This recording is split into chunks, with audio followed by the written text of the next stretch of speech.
Welcome back to HubSpot for Beginners. I'm Cassie, and today in episode 4, we're going to be diving into how to customize your deal stages to work for you.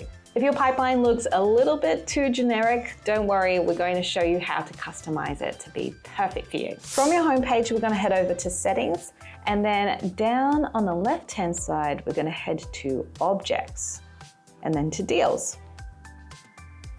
From here, we're going to head over to pipelines, and this is where you get to customize your deal stages. So this is where we're going to update our deal stage names. So all you need to do here is just think about your sales process and update each stage to be a key point of what needs to happen before it can move on to the next part of the funnel. So for example, your first stage could be a brand new lead that hasn't been contacted.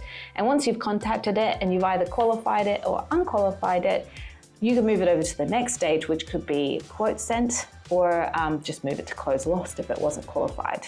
And then from there, it could be presentation meeting, negotiation, then move to close won.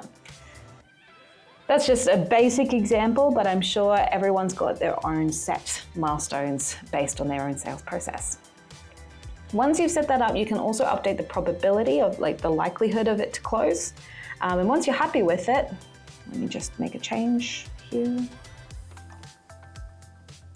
Once you're happy with it, just make sure you hit the orange save button at the bottom, and then those changes should be reflected on your pipeline. You can also reorder your deal stages here in the settings. So all you need to do is hit the dots on the left-hand side of the stage and just drag it around until it's in the right spot. And once you're happy with that, hit save. And again, your deal stages have been customized to suit your current process. Customizing your pipeline is the first step to making HubSpot work for you. Do you need help tailoring it for your business? Book a chat via the link in the description. We'd love to help you get it just right. Next up, we're going to talk about required properties and how they can keep your team on track. See you in episode 5.